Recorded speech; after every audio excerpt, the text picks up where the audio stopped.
In this video, I'm going to show you how to put a headliner in a 65 Ford F-100 or 250.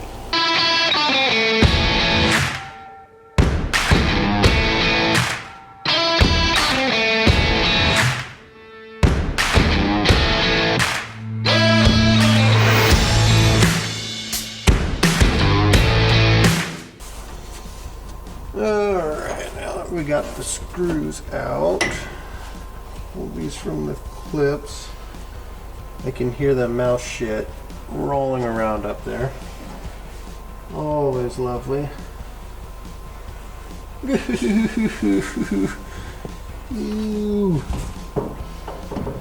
Oh God. This is the part of the job that nobody tells you about how much it sucks.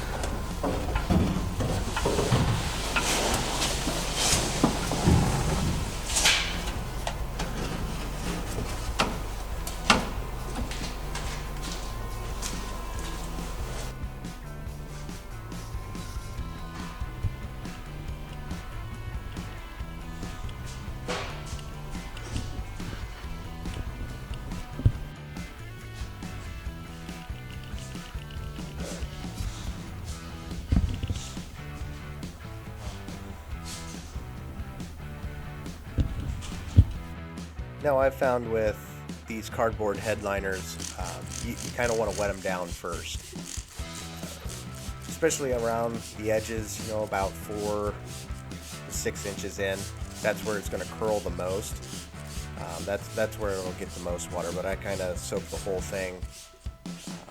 That way when you're going to put the headliner in, it forms and makes that bend, and then when that dries, it'll hold that shape.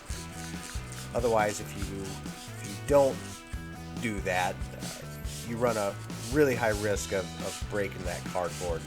And it's pretty fragile, so anything we can do to help it go in there without falling to pieces. So after you get it wetted, you can kind of see that it's a little bit drier in the center and the majority of the moisture is on the edge. Then we go ahead and get started by bringing that on in.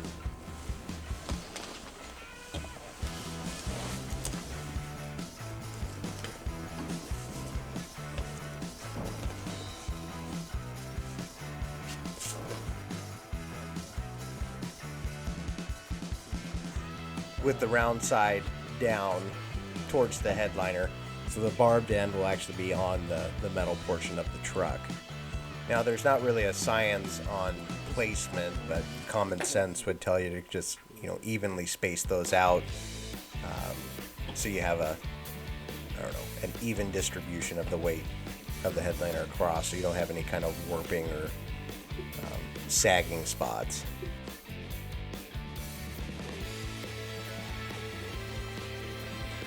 You want to take your pick or scratch owl and find the center of that headliner. There's a screw that we would have removed taking this headliner down.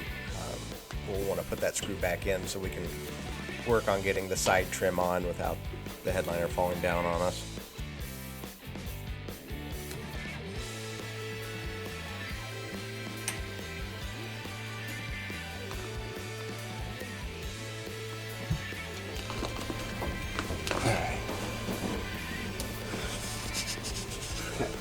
Where is your screw?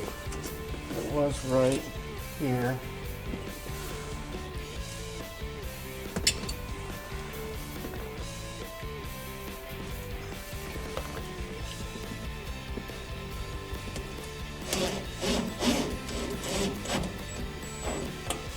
Bingo.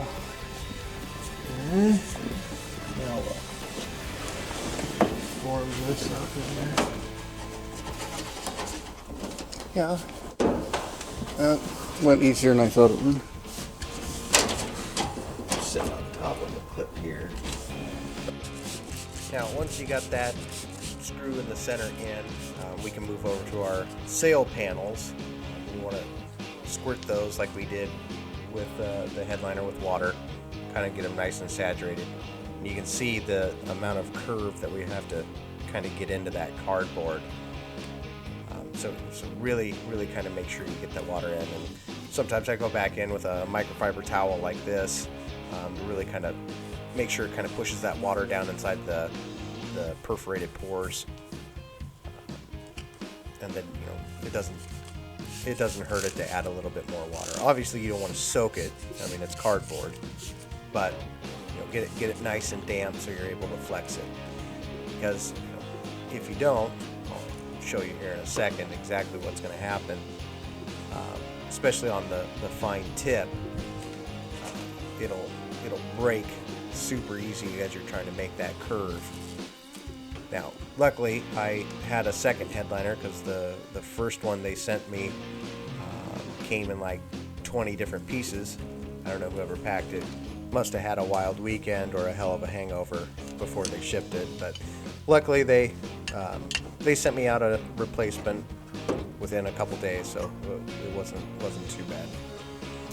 So next, we're going to need the tools that I just kind of showed, where it's like a poker tool to kind of find your screw hole, and then like any kind of straight edge, you know, headliner tool, you know, door panel tool that'll allow you to slide underneath that rubber molding of the window nice and easy, and then we can pry that rubber up in order to slip that cardboard in. Just makes your life so much easier if you have something that can go underneath there. I mean, it could even be a butter knife. It works pretty good in a pinch, because you know, if you don't have a headliner tool, you surely have a butter knife in your pocket. I don't know, that's just stupid. But you kind of want to take your time with this next section, because those two fine points that go around the window there, they're extremely fragile. So just, you know, take your time, work the cardboard in, push them back and forth, nice and even, and then we'll find our hole on the front there where the trim goes. Then we'll put our scratch hole in that and just kind of hold it in place.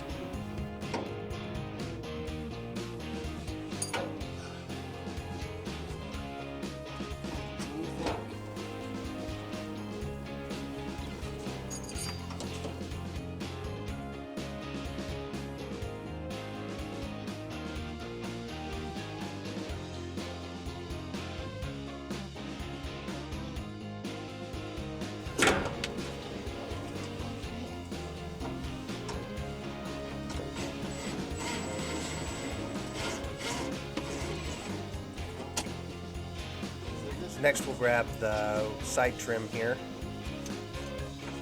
and go ahead and get at least one screw put into place there. And we'll make sure that there's no cardboard there on that sail panel that's going to be, you know, kind of sticking out past where the trim's going to be.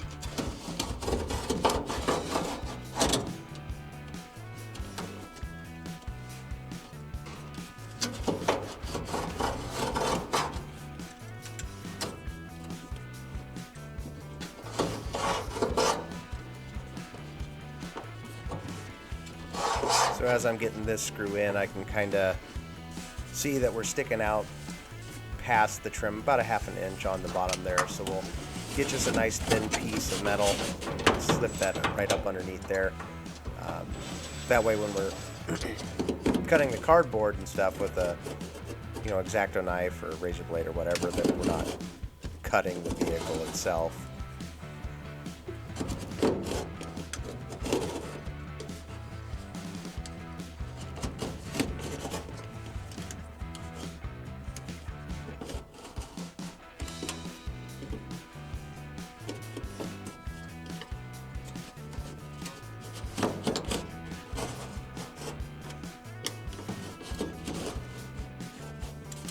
Once you got that material cut off, go ahead and put the rest of the screws in on the trim.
Next you can see a nice blurry picture of the clip,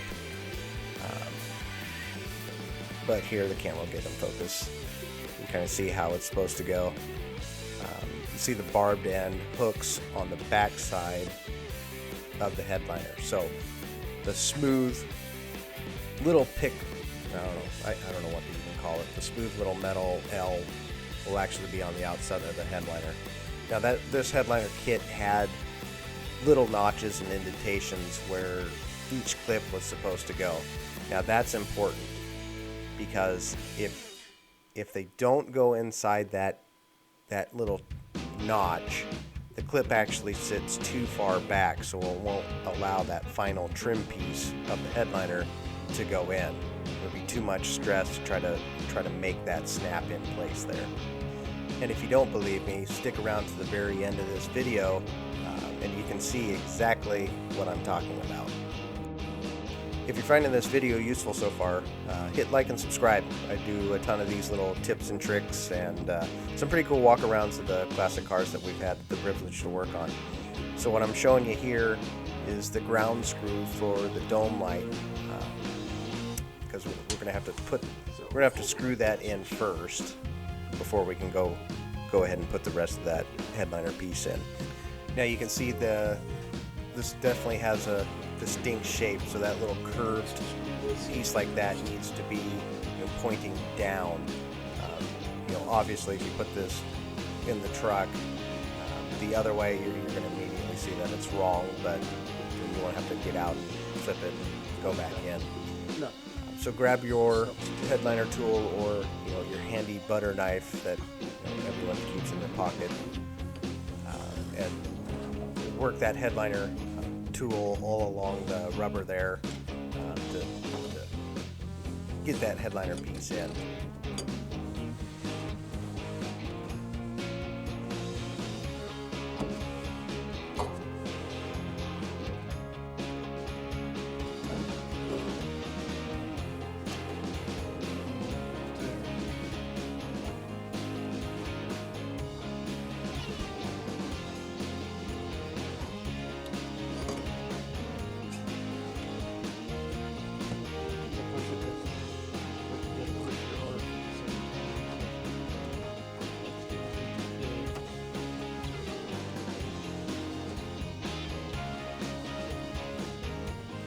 So once you get that headliner piece pretty much seated in that rubber channel all along the window, you're ready to now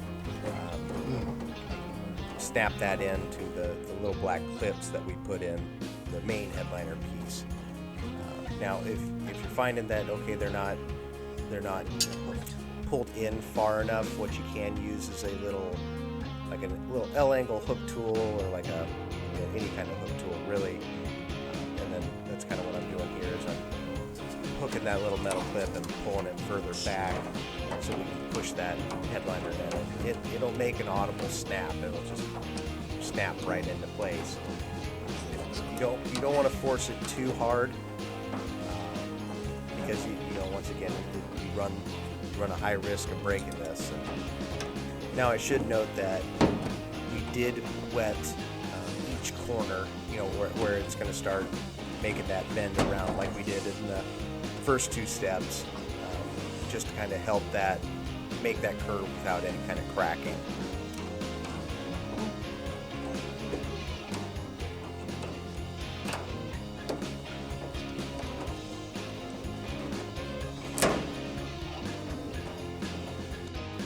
So this is what those little clips should look like once you get that snapped into place. They just kind of stick out just a little bit.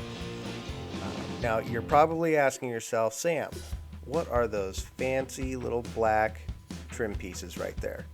Well, that's actually because I snapped this thing right in half, right in the corner. Not just this one, but if you stick around to the end, I snapped two of them. This is actually the first one that they sent me it already came broken in half, so I kind of did a patch piece on the back, and then I made a little trim piece to kind of hide where the break was. Honestly, you wouldn't even tell, and it almost looks like that's how it should have came. Luckily, the client was a pretty good sport. It's not like it's a frame-off restoration, high-class show car. You know, he plans on driving the hell out of it, and it really didn't bother him at all. Lucky for me, anyway. This is pretty much the end, so, you know, hopefully you found this useful, and thanks for watching.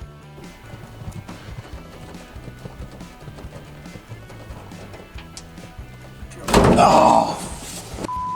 We don't have another word there.